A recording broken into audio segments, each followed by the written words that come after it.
Ministro y viceministra de Seguridad ahondan sus divergencias alrededor de la corrupción en la policía ante la complacencia del Poder Ejecutivo. Organizaciones civiles advierten riesgos del espacio cívico y libertad de expresión por ataques de Luis Redondo, que desconoce el rol de la sociedad civil. Suecia se convierte en el primer país no africano que reporta un caso de viruela del mono, y en Honduras especialistas piden reforzar cerco epidemiológico, fronteras por migración irregular. Consejeros del CNE llegan el próximo lunes al Congreso a convencer a Comisión Legislativa sobre el presupuesto electoral solicitado. Gobierno otorga en 2 meses más 300 plazas a militantes, siendo la Secretaría de Planificación y Finanzas las que encabezan el engorde burocrático. Presidenta Castro llega a República Dominicana, toma de posesión del presidente reelecto Abinader y abordar temas bilaterales. Lula y Petro proponen gobierno transitorio de coalición y repetición de elecciones en Venezuela, extremo que rechaza la oposición y el chavismo, último que aprueba la ley para perseguir las ONGs como en Nicaragua. Este es su noticiero TN5 Estelar con Renato Álvarez y Cristina Rodríguez. Una vez más, la subsecretaria de Seguridad, Yulisa Villanueva, y el titular de esa institución, Gustavo Sánchez, sacaron a relucir sus diferencias durante un foro televisivo donde se discutían las más recientes capturas de funcionarios policiales vinculados en hechos delictivos. Mediante una intervención telefónica, Villanueva no se anduvo con tapujos para revelar que la alta cúpula policial también está implicada en situaciones anómalas. Textualmente expresó: son centenares los policías que están involucrados en actos de corrupción, los cuales no solo son de escala básica, sino también alta cúpula, de esos que están sentados ahí. Se han confabulado con el crimen organizado, expresó la funcionaria, al indicar que hay pruebas que se pueden mostrar en cualquier momento ante la Fiscalía. El secretario de Seguridad destacó su valentía y la exhortó a remitir las evidencias ante el Ministerio Público si no confía en él, al tiempo de señalar que lo que busca Villanueva es sumar méritos a favor para quedarse con su cargo. No es la primera vez que Villanueva confronta a Sánchez. Hace unas semanas afirmó que los hijos de este tenían contratos de publicidad con la cúpula policial y el Instituto Nacional de Menores Infractores. Previamente destapó que en la masacre de 46 mujeres en la cárcel de Támara se utilizaron armas y proyectiles con sello policial, es decir, municiones nacionales. Todas estas revelaciones tuvieron consecuencias para Villanueva, a quien le fue retirado prácticamente todo el personal que le apoyaba en su despacho de asuntos policiales. Muy buenas noches, Honduras. Bienvenidos a la emisión de este jueves 15 de agosto. La noticia del día es presentada por Claro TV Plus, la nueva plataforma de Claro con más apps de contenido. Contratalo y recibí 100 megas por $36 al mes. La confrontación entre el titular de la Secretaría de Seguridad, Gustavo Sánchez, y la viceministra Yulisa Villanueva se ha vuelto a desbordar con fuertes acusaciones de corrupción e ineptitud ante un poder ejecutivo que luce indiferente, observando ese triste espectáculo que lacera la institucionalidad del ente responsable de servir y proteger la sociedad, opinan analistas y defensores humanitarios. La confrontación en el seno de la Secretaría de Seguridad se volvió intolerable, según este defensor de derechos humanos, a quien le resulta bochornosa la indiferencia mostrada desde Casa Presidencial, con la guerra desatada en la cúpula policial. Lo peor de todo esto es que la Presidenta de la República no haga nada, y en ese sentido es el llamado para que por piedad del pueblo hondureño se tomen decisiones y pongan orden en la cúpula policial. Pero no, poner orden no significa sacar a las personas que señalan a otros. Poner orden significa investigar, poner gente competente, gente que no esté comprometida con el crimen organizado. Mientras Gustavo Sánchez y Yulisa Villanueva permanecen en una pugna sin guantes desde hace más de año y medio, La institución del servir y proteger cada día es menos creíble entre los hondureños, que pagan los platos rotos por la inseguridad, critica Méndez. Y si van a estar en esa agria batalla verbal de forma permanente, lo mejor sería que la presidenta Castro los removiera, puntualiza esta ex fiscal, para quien no deja de ser cierto que hay altos mandos policiales en sincronía con el crimen organizado, como denunció Villanueva. Esto es lo que ha desembocado policías de la escala básica extorsionando, policías de la escala básica dedicados al sicariato, y pues como ellos ven en la cúpula este tipo de actuar, pues obviamente hacen lo mismo. La realidad es que hasta ahora no ha existido ningún interés por parte del gobierno para calmar las tensiones a lo interno de esa dependencia, que cada día está más contaminada, sentenció Ramos. Aunque la designada presidencial es del criterio que en el Ejecutivo sí están atentos a lo que ocurre en esa entidad, puesto que es altamente preocupante que ninguno esté dispuesto a sentarse y dialogar. Porque si sale a la luz pública denuncias de esta naturaleza, entonces uno se pone pensativo qué es lo que está pasando y qué cosas hay que cambiar ahí para que el ciudadano realmente confíe en la Policía Nacional. El llamado de la sociedad en general al primer anillo de poder es que tomen con seriedad lo que ocurre en el órgano policial, en vista que se trata de la instancia más próxima a la población hondureña. José Miguel Álvarez, Telenoticias.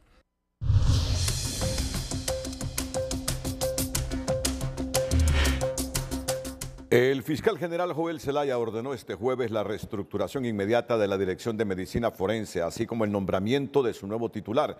Se trata del doctor Mario Javier García, quien asegura tendrá la misión de proporcionar pruebas científicas confiables al sistema de justicia, además de investigar a fondo el robo de protocolos de autopsia. Hemos puesto un joven que creemos que igual le va a dar un dinamismo a medicina forense. Mire, medicina forense ha estado últimamente en la picota del pueblo hondureño. No se perdió la autopsia de Isis Obed, se la robaron. ¿Y cómo es posible que en temas se vengan a robar la autopsia de Isis Obed, de Juan Pérez, de Miguel Pérez?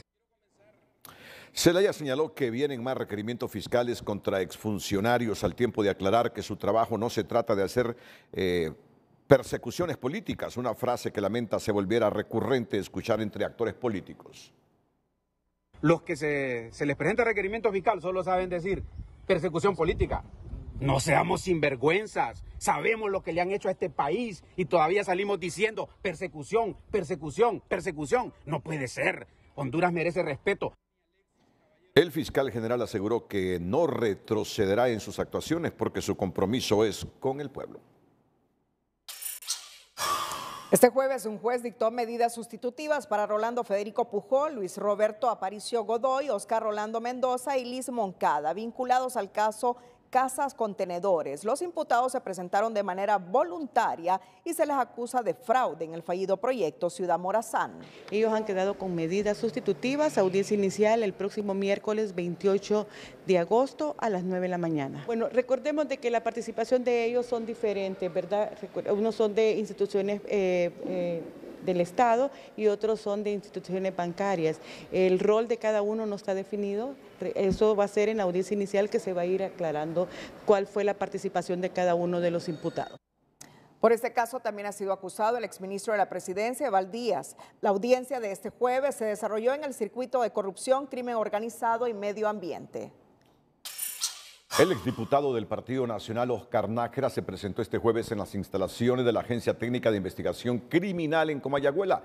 Nájera llegó acompañado de sus abogados para responder al llamado del fiscal general por haber sido mencionado en el juicio en contra del expresidente Juan Orlando Hernández en la Corte del Distrito Sur de Nueva York. Tras concluir la audiencia, Oscar Nájera evitó hablar con la prensa, alegando que no podía adelantar lo expresado en el citatorio. Nájera es el segundo de una amplia lista de mencionados en el juicio del expresidente Juan Orlando Hernández en Nueva York que serán citados por la Fiscalía. Más adelante aquí en el noticiero líder desde República Dominicana, específicamente desde la ciudad de Santo Domingo, la periodista Gabriela Lobo que cubre el evento de toma de posesión del presidente de la República Dominicana, Luis Abinader, donde estará nuestra gobernante. Atentos. Ante la alerta mundial por la nueva variante de la viruela del mono, que ya reporta un caso fuera de África, siendo este en el Reino de Suecia, médicos especialistas hondureños piden a la CESAL reforzar los cercos epidemiológicos en las fronteras ante los constantes flujos migratorios que de forma irregular ingresan al país. Suecia se ha convertido en el primer país de Europa en confirmar el primer caso de la nueva variante Mpox o viruela símica fuera del continente africano, luego de la alerta epidemiológica emitida por la Organización Mundial de la Salud, un escenario que según este infectólogo debe poner en alerta a las autoridades de salud en Honduras debido a la cantidad de migración irregular proveniente de África.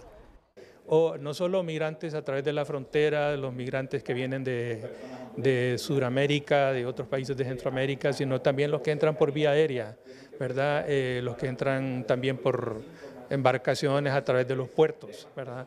Debe haber una vigilancia de la salud de esas personas porque nosotros no tenemos hasta este momento, durante este año, ningún caso de Mpox, pero sabemos que hay un brote en África que se está expandiendo dentro de África y que los medios de transporte hoy día a nivel internacional son tan eficientes que una persona puede salir un día de África con la infección incubándose en su organismo y hacer crisis al país de destino, ¿verdad? Podría ser, digamos, Honduras, hipotéticamente.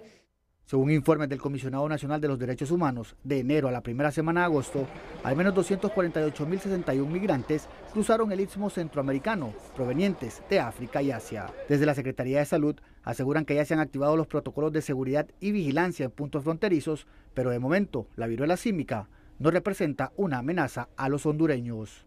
Se está cumpliendo con el Reglamento Sanitario Internacional para activar todas las medidas, ¿verdad?, de prevención, porque siempre en el ámbito de la salud pública tenemos que ver todos los escenarios posibles y reforzar sobre todo esa vigilancia en fronteras, por ejemplo, también empezar con los mensajes a la población de este tipo de enfermedades, a los primeros síntomas acudir a establecimientos de salud, sobre todo si han viajado a países de incidencia como ser el continente africano. El ex viceministro de Salud, Roberto Cosenza, dijo que así como Suecia, Honduras no está exento de presentar algún caso, por lo que el protocolo sanitario debe ser más severo. Yo creo de que fortalecer ahorita la SOSI va a ser de mucha importancia, estas oficinas sanitarias internacionales que se requieren un fortalecimiento y mantener una alta vigilancia, porque si se diagnostica en países cercanos, en países de Centroamérica, indiscutiblemente va a venir a nuestro país si es que ya no han habido casos. Recuérdese que tenemos una debilidad en la vigilancia, que muchas veces no se registran las personas que ya han sido contagiadas con esta viruela del mono. Según la OMS, la Mpox se transmite principalmente por contacto directo o indirecto con sangre, fluidos corporales, las lesiones de la piel o las mucosas de animales infectados. En este año, Honduras no ha reportado casos del virus. Oscar Ortiz, Telenoticias. 115 muertes por dengue. Claro, hay que certificarlas. Sí. Aproximadamente unas 50 han sido certificadas ya por Salud Pública, pero ese es el número aproximado que maneja Salud Pública. 115. Aquí se suma otra persona, sí, pero que se necesita ser certificada. A los hondureños podemos evitar morir de dengue. Podemos evitar morir de dengue.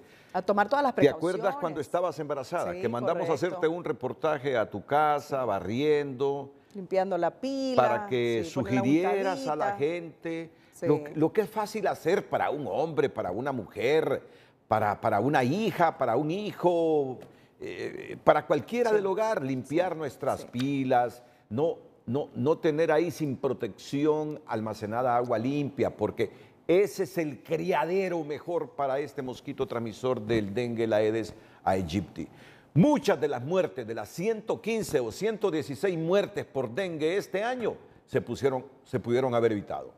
Muchas de esas muertes se pudieron haber evitado. Eso es negligencia de la población, realmente. Sí, hay que decirlo así. Hay que decirlo de esa manera. ¿Alguna vez has estado en la noche veneciana en Puerto Cortés? No, Renato. Y a pesar de que tú tienes familia en Potrerillos. Sí, pero jamás he ido. No, nunca. Bueno, pues Puerto Cortés celebra este viernes 16 de agosto su tradicional Noche Veneciana.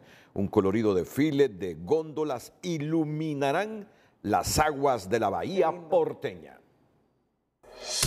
La noticia positiva es presentada por Fotón, impulsando tu futuro. Festejando sus 28 años con los mejores precios y regalías del año. Distribuido por Impesa.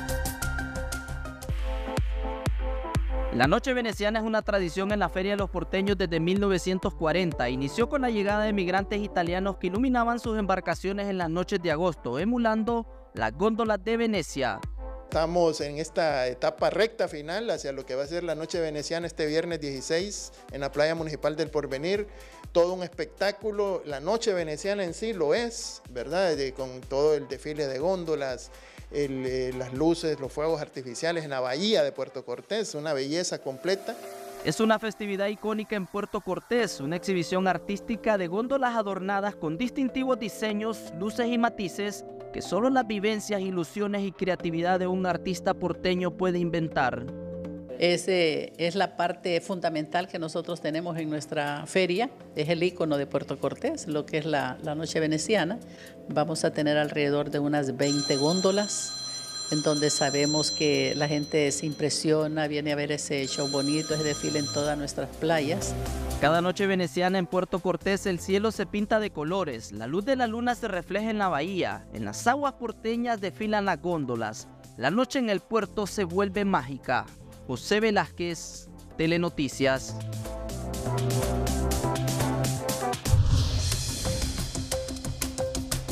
La periodista Gabriela Lobo en el ascenso presidencial de Luis Abinader en la República Dominicana, donde estará nuestra gobernante Xiomara Castro. Buenas noches.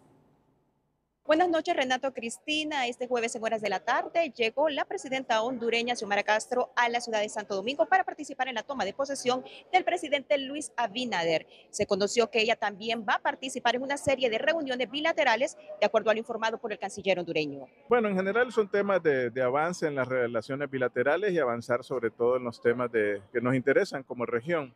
El canciller hondureño además se refirió a la Sisi e informó que el gobierno hondureño publicará el proyecto de convenio del mecanismo anticorrupción en ganas de transparentar el proceso. Pues ella tendrá algunas conversaciones en el encuentro con algunos de los presidentes que estarán presentes y después partirá hacia Honduras de vuelta una vez que haya acudido con este compromiso, como ha venido haciendo su práctica de acompañar a los presidentes latinoamericanos y sobre todo a los presidentes de los países hermanos, miembros del SICA, como lo es Dominicana, en esta toma de posesión. Pues hemos llegado a un acuerdo de que se publique el reporte de expertos que se presentó una vez que ellos concluyeron su misión. En el caso nuestro, pues anunciaremos a Naciones Unidas que publicaremos de nuestra parte el proyecto de convenio para que sea conocido por el pueblo hondureño en aras de la transparencia. Ellos están de acuerdo, como le digo, y nosotros también, no hay problema que se publique el reporte de expertos, pero sí nos gustaría que el pueblo hondureño conozca qué es lo que propuso el gobierno de Honduras a Naciones Unidas y que conozca el proyecto de convenio. Obviamente este proyecto está en negociación, pero de inicio queremos que sepan qué se dijo a las Naciones Unidas y cuáles son los alcances que nosotros hemos buscado para la CIS. De acuerdo con el canciller, en los días previos a la próxima Asamblea General de las Naciones Unidas en la ciudad de Nueva York, la información relacionada con la CICI ya será de público conocimiento. Renato, Cristina, esto es lo que puedo informarles desde la ciudad de Santo Domingo, en República Dominicana. Muy buenas noches. Miren, la Casa Blanca aclaró hoy que Biden no apoya nuevas elecciones en Venezuela. Lo había mencionado él, que apoyaba, pero después sale la Casa Blanca a aclarar que no, en efecto, no está apoyando las nuevas elecciones. Yo por eso te dije, a mediodía yo leí de que Biden no apoyaba nuevas elecciones, pero bueno, claro. Es que hay veces que... que el chip se le altera al presidente estadounidense. Bueno, el presidente de Estados Unidos, Joe Biden, sale de la Casa Blanca desde el Jardín Sur en camino al condado de Prince George, en Maryland, para un evento conjunto. Y luego la Casa Blanca aclara que el mandatario Joe Biden no respalda un nuevo comicio en Venezuela tras su respuesta a una periodista de La Voz de América sobre si apoyaría unas nuevas elecciones en ese país sudamericano. Presidente Nicolás Maduro, bueno, acusa de intervencionismo. Le ha respondido a Colombia hoy que no se meta también en los asuntos. Que no se meta con Venezuela, pero bueno, que Venezuela no se meta con Colombia, no se mete con Colombia. Pero que quede claro, la administración del presidente Joe Biden, y tú tienes razón cuando dices que lo dijo, pero que luego la Casa Blanca lo aclara. Aclaró el jueves que el mandatario no respalda un nuevo comicio en Venezuela tras su respuesta a una periodista de La Voz de América. Biden respondió, sí, sin ofrecer información adicional. Sin embargo, según un portavoz del Consejo de Seguridad Nacional de Estados Unidos, el presidente se refería a lo absurdo que es Nicolás Maduro y sus representantes no hayan dicho la verdad sobre las elecciones del 28 de julio. Todavía este triunfo entrecomillado de Nicolás Maduro, al único que convence plenamente es a AMLO, Andrés Manuel López Obrador. Porque ya Brasil y Colombia, Brasil, no gobierno de izquierda, Colombia, gobierno de izquierda, dicen nuevas elecciones y con garantías. Mientras tanto, un gobierno de coalición transitorio. No hay reconocimiento pleno a esto que hubo en Colombia. Muy bien, sigamos. De regreso con la información nacional, advierten que Tratado de Libre Comercio con China dejará a Honduras en amplia desventaja. Economía Hoy es presentada por Banco de Occidente. Ahorra con el 7 de la suerte de Banco de Occidente y gana 7,000, 70,000 y hasta 700,000 empiras. Para uno de los pocos hondureños que más conocen de acuerdos comerciales internacionales, Enrique Mejía Uclés, las negociaciones de Honduras con la China continental alrededor del Tratado de Libre Comercio no pueden dejar más que malas noticias y penosos resultados, pues este país asegura se llenará de chucherías chinas y de aquí cada vez serán menos los productos que salgan para el mercado del gigante asiático. ¿Es lesivo este Tratado de Libre Comercio? Para Honduras sí, porque es que Honduras en actual momento se está exportando entre 25 y 40 millones de dólares y está importando 1.000 millones. Entonces es lesivo, completamente lesivo. Beneficioso para los chinos, pero no para los hondureños. ¿Nos podrían inundar el mercado? No le quepa la menor duda, pero no le quepa la menor duda. Según este experto en acuerdos comerciales, el mejor ejemplo del tratado que Honduras recibirá o el trato que Honduras recibirá de la China continental a la hora de hacer negocios está en la venta de camarón, pues según él, de venderlo a precios preferenciales a Taiwán, ahora los chinos quieren comprarlo como si se tratara de una baratija.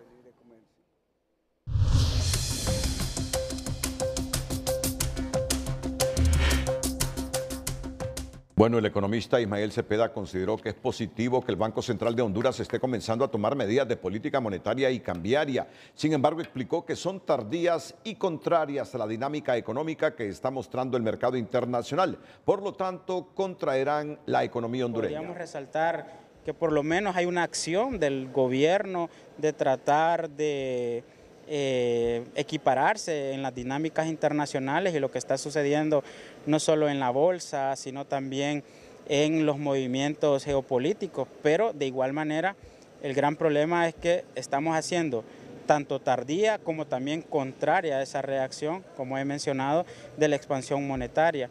Y lo que sí se podría decir que, bueno, que eso va a tener un efecto posiblemente negativo. Cepeda consideró que la gran contradicción del gobierno es alardear de un crecimiento económico de 3.8% que proyecta la Comisión Económica para América Latina, CEPAL, cuando solo crecen los sectores que no generan suficiente empleo, como el sistema financiero y comunicaciones, y además indica que es lo mismo que se ha registrado en las últimas 2 décadas. Fuertes críticas recibe el gobierno porque en 2 meses ha entrado en una carrera de inflar la empleomanía en la administración pública con la contratación de 300 nuevas plazas con cargos rimbombantes como técnicos y coordinadores de movimientos sociales, entre otros puestos, siendo las secretarías de planificación estratégica y finanzas las que encabezan este engorde burocrático. El deseo que el gobierno sea más eficiente y reduzca la obesa burocracia para invertir más en los pobres solo queda en un lejano sueño, pues la actual administración tampoco ha hecho la diferencia, ya que entre julio y agosto aprobaron la creación de más de 300 plazas permanentes, con un impacto de 97 millones de lempiras, de acuerdo con resoluciones emitidas por la Secretaría de Finanzas. La efectividad de los recursos que deberían de transformar el país no lo vemos, es decir, el gasto corriente por eso es muy inflado y a pesar de que hay secretarías que sí muestran una ejecución satisfactoria, el gran problema es que es en sueldos y salarios. La empleomanía gubernamental tiene un enorme impacto en las finanzas públicas porque ya ronda los 100.000 millones de lempiras anuales, llevándose la mayor parte de los impuestos y lamentablemente se ha normalizado como que si cada gobierno que llega tuviese el derecho de hacer espacio para el clientelismo político, asegura este analista. Es un mecanismo para fortalecer los cuadros de Libre con la expectativa de una próxima elección. Y eso es muy, muy malo, y más malo que se utilice el nombre de los movimientos sociales para pretender justificar lo que es, en alguna medida, un acto de corrupción. Se crearon todo tipo de plazas como conserjes, motoristas, contadores, abogados y hasta músicos, pero también una inusual cantidad de puestos para técnicos y coordinadores de organización de movimientos sociales con salarios desde 39.000 lempiras, como si fueran a organizar una revolución, ironiza esta socióloga. Habría que ver si lo que están planificando es una revolución y están contratando las bases. Me parece que están bien remunerados para lo que es el país, porque estoy viendo plazas de 39.000 lempiras, que eso no gana ni un profesor universitario, ni un odontólogo, los odontólogos están ahora pidiendo un sueldo base. De las plazas creadas, 264 corresponden a la Secretaría de Planificación Estratégica y 70 para la Secretaría de Finanzas, sumando al 1 de agosto una planilla que supera los 228.000 burócratas que laboran en las instituciones públicas.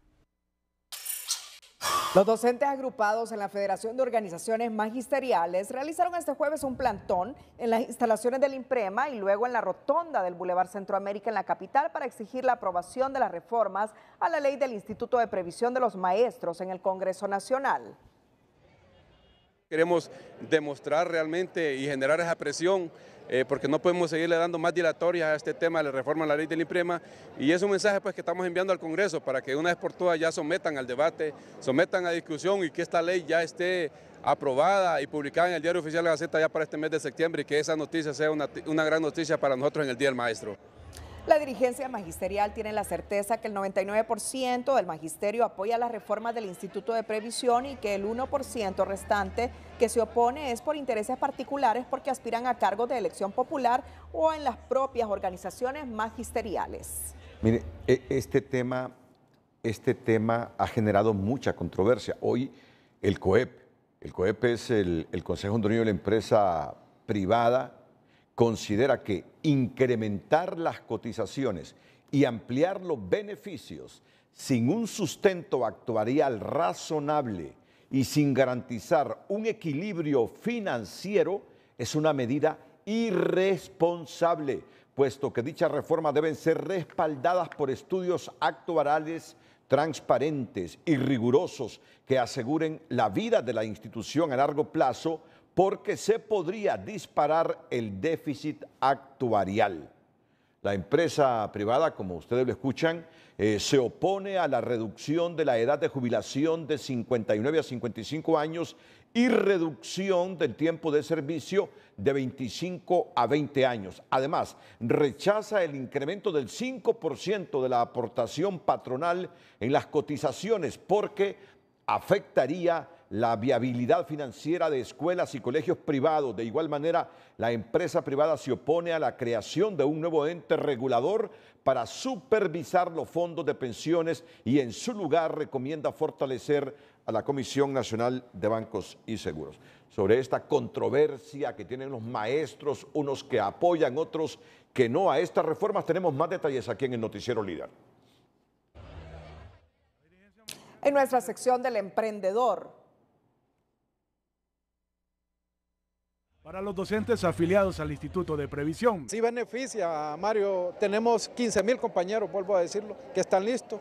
Nos podemos ir a la edad de 50, 55 o 59, y cuando nos vamos con 59 hasta con ese bono, más la revalorización de un 12%. No obstante, la reducción de la edad de jubilación de 59 a 55 años, la reducción del tiempo de cotización de 25 a 20 años, el beneficio de postergación, que es la continuidad voluntaria de un maestro por 4 años después de cumplir su edad de jubilación, con el pago de 400,000 lempiras cada año, el bono de calamidad para las maestras que demuestren ser elegibles, son acciones que tendrán un impacto financiero en la institución. Ese dictamen obviamente se dio favorable, sujeto a una serie de recomendaciones que tienen que ser cumplidas. Según el superintendente de pensiones y valores de la Comisión Nacional de Bancos y Seguros, si bien el dictamen fue favorable, el paquete de reformas está sujeto al cumplimiento, porque de no hacerlo, se corre el riesgo de duplicar el déficit actuarial de la institución. Si esas expectativas, digamos, o esos análisis, o esas variables que se han puesto, digamos, dentro del estudio actuarial que nos presenta el instituto, no se llevan a cabo y lo establecemos en la resolución, el déficit pasaría de 44,000 millones, que en ese momento era lo que habíamos determinado, pasa a 91,000 millones. O sea que si pasa eso, entonces el INPREMA prácticamente desaparece. Entre las recomendaciones está diversificar las inversiones del INPREMA en actividades rentables y aumentar aportaciones patronales en un 5%. Una propuesta, todos los maestros deben aportar un 10%. En la ley actual, los que ganan menos de 20,000 aportan el 8% y los que ganan más de 20,000 aportan el 9.5%. Y luego para la parte patronal, actualmente aportamos el 15%, el Estado y nosotros, pero en la propuesta va a incrementar al 20%. Según las autoridades del INPREMA y los representantes de la Asamblea, todas las reformas plasmadas en el proyecto remitido al Congreso Nacional cuentan con estudios actuariales y un inciso donde se sugieren que cada 10 años se revise la ley de la institución para hacer ajustes de ser necesario.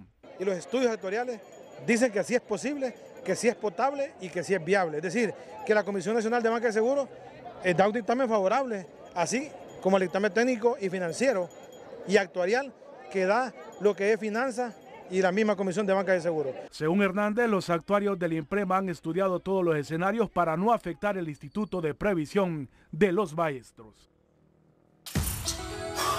Bueno, atentos porque a este hombre que ven en pantalla hoy le ha llovido sobre mojado. Al diputado presidente del Congreso, Luis Redondo. Hay expresiones de que tiene delirio de emperador. ¿Quién es la persona que afirma que Luis Redondo tiene delirio de emperador? Nada menos que la socióloga Julieta Castellanos. Gabriela Castellanos dice que a Redondo se le olvidó que en los tiempos de Juan Orlando Hernández era asiduo visitante del Consejo Nacional Anticorrupción. El movimiento Todos por Honduras del Partido Liberal condena las amenazas de Luis Redondo a organizaciones de sociedad civil. Y es que todas estas reacciones es por el mensaje que envió en el Congreso Nacional el diputado Luis Redondo hace algunas horas amenazando a las organizaciones de sociedad civil. ¿Por qué? Ya tendrán ustedes las razones y las reacciones desde ASJ, desde el CNA y desde la sociedad civil hondureña. Atentos. Pero antes, en nuestra sección del emprendedor, lo invitamos a conocer El Mambo, un taller de tapicería ubicado en la ciudad de Los Pinares, en Ciguatepeque. El emprendedor de hoy es presentado por Ficosa. Sabemos que tienes grandes metas, por eso queremos que tus ahorros lleguen lejos. Abre tu cuenta ya y empieza a ahorrar para lograrlo. Con tijera en mano, tiza, una máquina de coser. Es así como Juan Manuel Medina se gana la vida en su taller, que decidió aperturar hace ya varios años, obteniendo excelentes resultados. Y definitivamente pues, el emprendimiento nace cuando yo fui empleado de Tapicería El Cóndor por muchos años. De ahí pues como que me cansé de ser empleado y dije yo voy a poner mi propio negocio. Y ahí es cuando comienza pues la idea ya de no ser empleado, sino ser dueño de un taller, ¿va? Reparación y fabricación de muebles para el hogar y vehículos son de los varios servicios que elaboran las eficientes manos de los que trabajan en la tapicería El Mambo. Aquí es tapicería general.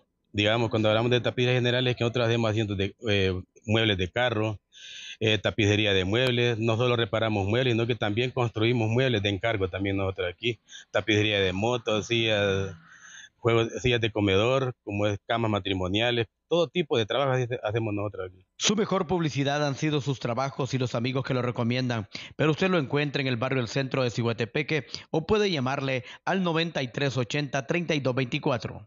Bueno, haciendo los buenos trabajos se recomienda solo uno. Y la demás gente también, como le digo, que cuando ha llevado los trabajos de aquí del taller, pues ellos le cuentan a otros. Y pueden llamar, digamos, al número 9380-3224. Pasa el tiempo, cambian muchas cosas, sin embargo, la tapicería sigue siendo la misma de manera artesanal. Desde la ciudad de Ciguatepeque para Telenoticias, Omar Valenzuela.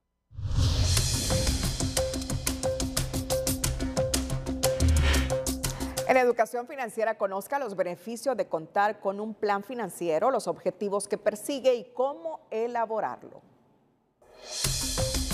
Educación Financiera es presentada por Banpaís. Compra todo lo que quieras y divídelo en cuotas a 0% interés con tus tarjetas de crédito Banpaís. ¿Qué es un plan financiero? El plan financiero es un conjunto de estrategias diseñadas para alcanzar objetivos a largo plazo. Dicha herramienta no solo es para las empresas, sino también es adecuada para metas personales o familiares, porque les ayuda a concretar sus planes o proyectos financieros. ¿Cuál es el objetivo del plan financiero? No solo basta con conocer qué es y para qué sirve un plan financiero personal. Identificar la importancia de esta herramienta es necesaria porque permite tener el control de su situación financiera. ¿Cómo elaborar un plan financiero? El componente principal para iniciar con un plan financiero es conocer la situación financiera actual. Aquí evaluarás a detalle cuáles son los ingresos y gastos. Es preferible tener un inventario de los activos y pasivos. En la sesión de este miércoles, el presidente del Congreso Nacional, Luis Redondo, amenazó al Consejo Nacional Anticorrupción y la Asociación para una Sociedad Más Justa, de quienes dijo que no son fiscalizadores, no combaten la corrupción y tampoco pueden emplazar a los diputados. Algunas ONG, quienes actuando de forma desmedida y fuera de sus atribuciones, han dado términos perentorios y amenazantes, donde emplazan a congresistas, hombres y mujeres de este poder del Estado, para exigirles información, arrogándose la categoría de entes fiscalizadores, usurpando la estructura de la institucionalidad plasmada en la Constitución de la República, queriendo posicionarse en el ojo público, dañando la imagen de los entes controladores como el Tribunal Superior de Cuentas y el Ministerio Público. Esta conducta se tipifica como una figura de la usurpación de funciones y simulación de cargos, establecida en el artículo 507 del Código Penal vigente, que establece que quienes sin autorización legal ejercen actos propios de un funcionario o empleado público atribuyéndose carácter oficial deben ser penados y multados. Redondo también pidió al Ministerio Público que llame a declarar a aquellos actores que señalan que en el Poder Legislativo se llevan a cabo negociaciones oscuras. Los cuestionamientos y ataques del presidente del Congreso, Luis Redondo, contra organizaciones de sociedad civil que luchan contra la corrupción y son parte del espacio cívico, evidencian, según sus integrantes, el desconocimiento del titular del legislativo de la ley y el rol de la sociedad civil, que entre sus objetivos busca la rendición de cuentas de los servidores públicos. Sus expresiones son una amenaza directa a la libertad de expresión, aseguran. Legales de dichas instituciones. Una amenaza que entierra la libertad de expresión, advierten en el CNA, al declararse en duelo por las temerarias declaraciones de Luis Redondo, que hizo el papelón al destapar su desconocimiento de la ley y con ataques tratar de esconderse en la opacidad. Que estamos en la completa facultad de hacer los requerimientos porque están incumpliendo con publicar esta información del manejo de fondos públicos en el portal de transparencia. No brindan la información cuando se les hace por parte de la ciudadanía. Tanto las leyes del CNA, Transparencia y el mismo Tribunal Superior de Cuentas los facultan como un órgano al que todos los servidores públicos deben rendir cuentas. Recuerda, Urbina, al desvirtuar que usurpen las funciones de otras instituciones, como planteó Redondo. El riesgo que enfrentan los espacios cívicos en Honduras es grande, alerta la ASJ, quienes lamentan que la sed de poder hiciera olvidar al presidente del Congreso su pasado como activista anticorrupción. Atrás quedaron aquellos tiempos donde Redondo era un visitante recurrente del CNA y la ASJ Ironiza Hernández, quien lamenta que el congresista demostrara ser solo un oportunista, que ahora desde su posición amenaza la democracia. La libertad de prensa, de expresión y de espacios cívicos son valores fundamentales en una democracia. El poder es efímero. Luis Redondo en año y medio ya no va a tener el poder que hoy tiene, si es que acaso logra ser electo nuevamente en el Congreso, difícilmente logrará tener el séquito de carros blindadas que lo siguen. Todo el pueblo hondureño sabe que estuvo al lado de Juan Orlando Hernández guardando silencio y ahora pues quieren entrometerse en asuntos que les corresponde principalmente a los entes controladores del Estado. Pero una vez más los miembros del oficialismo demuestran su intolerancia a la crítica, lamenta la defensora de derechos humanos Dina Mesa, para quien la escalada de ataques obedece a una estrategia gubernamental de callar las voces que aún no controlan. Hay una persecución implacable contra las voces que aún no se controlan desde el poder. Y definitivamente estamos en una situación crítica, en condiciones donde las libertades están sumamente restringidas. Las organizaciones de sociedad civil dicen estar más unidas que nunca para afrontar los ataques a la libertad de prensa y expresión, como una muestra de su compromiso con la democracia. José Miguel Álvarez, Telenoticias. También ella, esta dama que ven en pantalla, le ha respondido a Luis Redondo. Por cierto, Luis Redondo ha reaccionado, ya tendrán la reacción de Luis Redondo. Pero antes escuchemos a Gabriela Castellanos. El señor Redondo pues está a la fuerza como muchas otras personas en su puesto. No, yo creo que hay que evaluar, ¿no?, el papel que hace el ingeniero Luis Redondo, cuál ha sido el impacto del trabajo que hoy tiene el Congreso Nacional y si lo medimos, realmente pues nos sale a deber. Castellanos lamentó el cambio de Luis Redondo, ya que en el gobierno del expresidente Hernández era el diputado que más acudía al Consejo Nacional Anticorrupción a interponer denuncias de casos emblemáticos. Julieta Castellanos aseguró que el presidente del Congreso Nacional, Luis Redondo, tiene delirios de emperador pensando que puede hacer cualquier cosa por encima de la ley, pero considera que es un buen momento para que concrete sus amenazas ante el Ministerio Público y que a la vez muestre a quién le ha dado el fondo departamental y los gastos de representación del legislativo. Él tiene delirio que es un emperador, él tiene delirios que el poder puede hacer lo que quiera y creo que... y también un delirio de creer que Honduras ya es Nicaragua y Venezuela. Pero eso inclusive me parece importante que él saque todo eso que tiene por dentro y ojalá que llegue al Ministerio Público, ojalá que sus amenazas las pueda concretizar, porque daría la oportunidad que explique a qué diputados le ha entregado los 950 millones del fondo departamental y quiénes son las personas que, sin ser empleadas del Congreso Nacional, tienen gastos de representación de 200.000 empiras, como lo han denunciado en medios electrónicos. Bueno, el movimiento Todos por Honduras de la precandidata presidencial liberal Maribel Espinosa también se ha pronunciado y ve con mucha preocupación las declaraciones vertidas por el presidente del Congreso Redondo, que quiere silenciar las voces que señalan y exigen mejoras en un país abandonado y cooptado. Destaca las enormes preocupaciones expresadas por la Comisión Interamericana de Derechos Humanos en tu última visita in loco y de la Relatoría Especial sobre la Protección del Derecho a la Libertad de Opinión y de Expresión. En el comunicado condena las palabras expresadas en términos de amenaza en contra de las organizaciones de sociedad civil. Desde nuestro movimiento respaldamos y nos solidarizamos con el CNA y otras organizaciones de sociedad civil y voceros independientes de la sociedad civil, asegura el comunicado. El movimiento liberal recuerda que desde el 1 de septiembre la abogada Maribel Espinosa presentó en el Ministerio Público una denuncia en contra de Luis Redondo por la comisión desleal del patrimonio público en lo relacionado al fondo departamental, con un reflejo de arbitrariedades y abusos cometidos por Redondo. Por último, pide a la comunidad internacional que vele por la garantía de los derechos humanos de los ciudadanos. Bueno, y Redondo no se queda callado, miren de la manera como responde.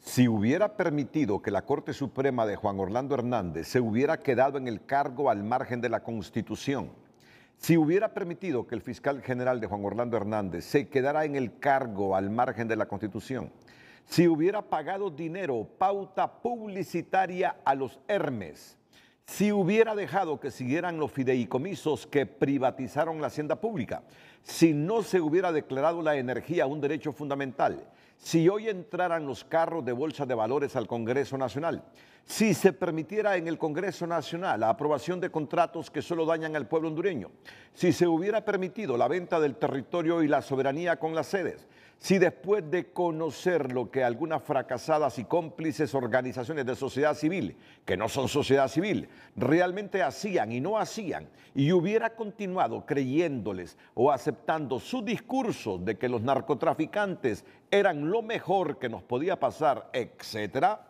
me llamarían presidente 5 estrellas. Hoy todo el pueblo sabe quién es quién, pero cuando imputan falsos delitos a la autoridad, esta no puede quedarse de brazos cruzados. Una cosa es la libertad de expresión y otra muy diferente, las injurias y calumnias. No caigas en su red de engaños, te han mentido y te van a seguir mintiendo. No más corrupción ni impunidad. Este pensamiento es de don Luis Redondo. En otra información, este jueves el Instituto de Acceso a la Información Pública presentó en las instalaciones militares de la Fuerza Aérea el informe de verificación de información en portales de transparencias correspondientes al segundo semestre del 2023. De las 447 instituciones evaluadas, 378 cumplieron al 100% con la transparencia activa, mientras 69 no lo hicieron, entre ellos la Secretaría de Planificación Estratégica y la CONDEPOR. El informe evaluó la calidad de la información en áreas como estructura orgánica, finanzas y participación ciudadana. Atentos porque después de la pausa piden a la cúpula del Partido Nacional convocar a la convención del Partido de la Estrella Solitaria. Y hoy el gobernador de Francisco Morazán ha juramentado a la nueva alcaldesa de La Venta, Francisco Morazán. Los detalles de estas y otras noticias de interés las tendrán más adelante aquí en el Noticiero Líder.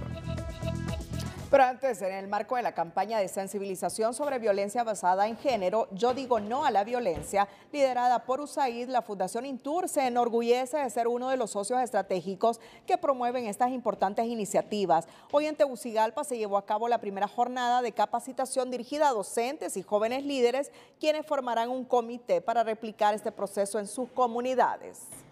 Para poder sensibilizar a nuestra población, a nuestros jóvenes, también es importante que nosotros como colaboradores, como parte del equipo de Fundación Intur, podamos entender un poquito más el tema para poderlo poner en práctica y poder ser esos agentes de cambio dentro de la Fundación. Prevención de violencia basada en género, un poco de los retos que enfrentan las personas que se encuentran como sobrevivientes o víctimas de violencia basada en género. También vamos a hablar de la ruta de denuncia y la respuesta y los servicios que puede ofrecer tanto la sociedad civil, el gobierno de Honduras. El objetivo de esta capacitación es ampliar el conocimiento sobre los diferentes tipos de violencia basada en género y aprender a abordar los casos que puedan surgir. Los jóvenes desempeñarán un papel fundamental al compartir esta información con sus compañeros, familias, vecinos y comunidades, convirtiéndose así en verdaderos agentes de cambio en la lucha contra este tema de alta prioridad en nuestro país. Este jueves, el gobernador departamental de Francisco Morazán, Carlos Eduardo Reina, juramentó a la nueva alcaldesa del municipio de La Venta, Adaondina Mejía Tábora, quien fungía como vicealcaldesa de ese término municipal. Mejía Tábora sustituye al fallecido alcalde nacionalista José Adán Sierra, quien falleciera en febrero de este año producto de un paro cardíaco.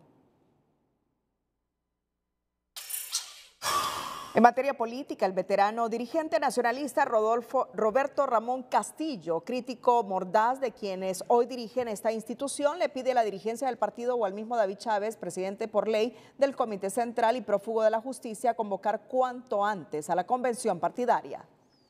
Él ya debió haber tomado una decisión por el bien del partido, porque llevamos ya 4 o 5 años sin convención. Y eso va a crear una crisis mayor dentro del Partido Nacional. ¿Quién convoca? Él puede convocar, es el presidente del partido. Si a él no lo han destituido del partido. Un prófugo. Lo que sea, pero a él no lo han sacado del Partido Nacional. Según Castillo, los que mueven los hilos del partido no quieren convocar a los más de 1000 convencionales a nivel nacional por miedo a los reclamos de la gran mayoría que nunca estuvo de acuerdo con la corrupción y el despilfarro en el gobierno anterior y sienten que un grupo al más alto nivel ya negoció impunidad con el partido en el poder.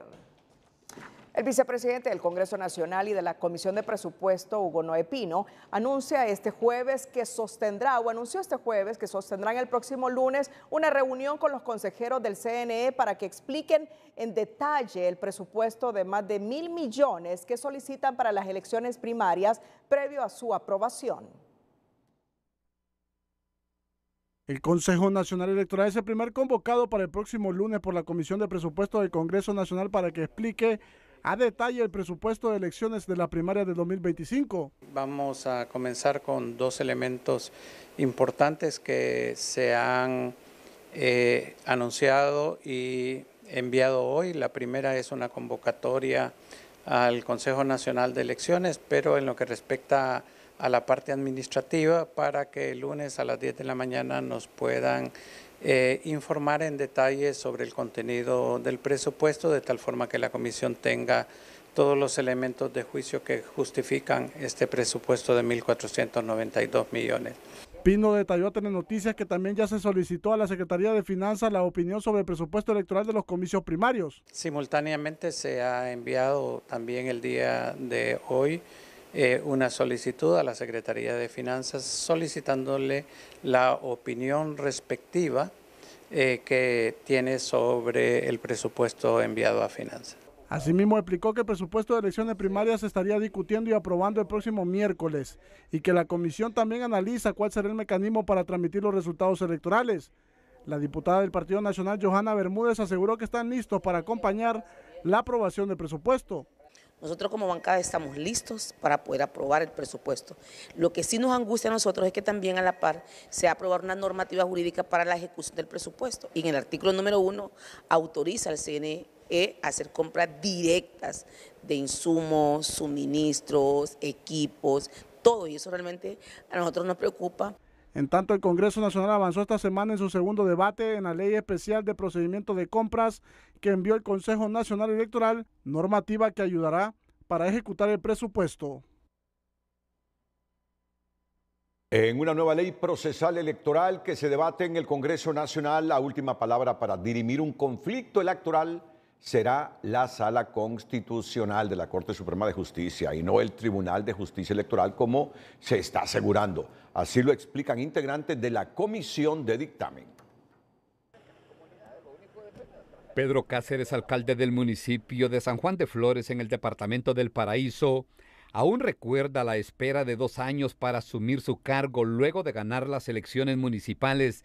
En las pasadas elecciones generales, su oponente impugnó. El Tribunal de Justicia Electoral falló a su favor, pero la Sala Constitucional tardó 24 meses para ratificar ese mismo fallo.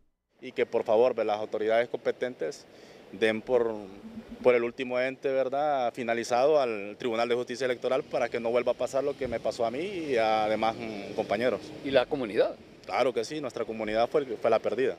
Con la ley procesal electoral se esperaba que el Tribunal de Justicia Electoral se quedara como la última instancia para resolver los reclamos en ese campo. Sin embargo, a última hora se retiró una reforma constitucional que sugerían los dictaminadores de dicha ley procesal. Si ese artículo se deroga, eso quiere decir que entonces la última instancia en materia electoral sí sería el Tribunal de Justicia Electoral. Si no se deroga, para nada creamos el Tribunal de Justicia Electoral. Lo que hicimos fue agregar burocracia a un proceso que debería de ser expedito.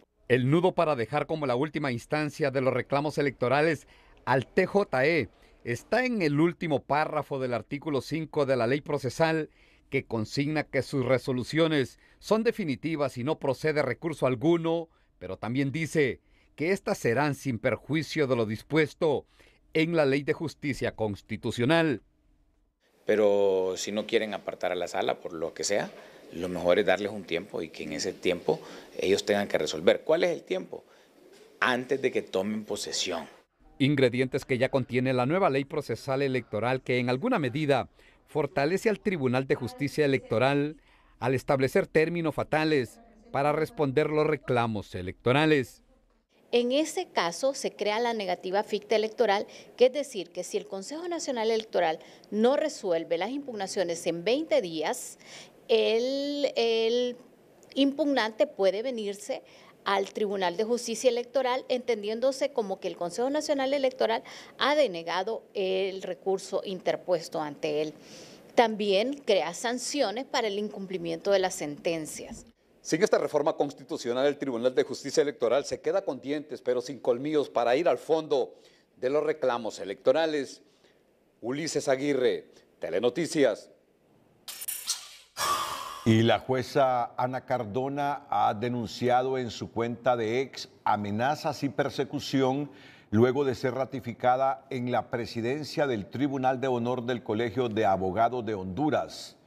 El mensaje textual de la abogada y jueza Ana Cardona: de ser la candidata más votada en una elección general del Colegio de Abogados y de haber sido ratificada como presidenta del Tribunal de Honor, hoy, en irrespeto a la voluntad de la mayoría, la democracia, legalidad, institucionalidad, están utilizando el Ministerio Público, la Dirección Policial de Investigaciones y el Poder Judicial para imponer la fuerza a alguien. Es lo que ha manifestado Ana Cardona, o ha denunciado Ana Cardona, amenazas y persecución luego que fue ratificada como presidente del Tribunal de Honor del Colegio de Abogados de Honduras. Hola, ¿qué tal? Quiero iniciar presentándoles imágenes de las consecuencias que ha dejado el huracán Ernesto en varias islas del Caribe, principalmente Puerto Rico, un poco de República Dominicana, inundación y destrucción de infraestructura. ¿Y qué pasa con este fenómeno? Pues el último reporte del Casa Huracanes nos está indicando que este fenómeno se está fortaleciendo, alcanza la categoría 2 en la escala Saffir-Simpson, y aquí vemos en esta imagen cómo el sistema avanza hacia el norte, hacia las Bermudas. Sin embargo, extiende una fuerte ola, una marejada ciclónica que alcanza la costa este de Estados Unidos. Sobre nuestro territorio, pues continuaremos con una condición seca para esta próxima jornada, justamente porque está llegando mucho polvo del Sahara. De hecho, las partículas en 2.5, que son las pequeñitas que se introducen en nuestras vías respiratorias, están altas, justamente también acompañadas de polvo, que ya veremos el mapa. Antes, este mapa que nos está indicando la presencia de lluvias para el occidente del país y algunas regiones del oriente. Solo ahí hay probabilidades al final de la tarde de esta jornada de viernes. En el resto del territorio la condición continuará pues quedándose seca, con temperaturas que van hasta 34 y 35 en el Valle de Sula, 33 en la zona sur, entre 29 y 33 aquí en el centro, hasta 34 en algunos puntos del occidente del país y 30 y 32 en la región oriental, con un índice ultravioleta de 13 que continúa siendo muy peligroso. Y cierro justamente con el mapa de polvo del Sahara, que llega en cantidades industriales, y si a usted le picaron los ojitos en esta jornada o tiene problemas en las vías respiratorias, es justamente por esa cantidad de polvo que está recorriendo nuestros cielos en este momento. Así que a continuar tomando precauciones. Cuídense mucho, siempre les queremos como televidentes y no como noticia. Que la pasen bien. Cerramos la emisión estelar. Gracias a todos por su fiel sintonía. Feliz noche. ¿A dónde lo miran?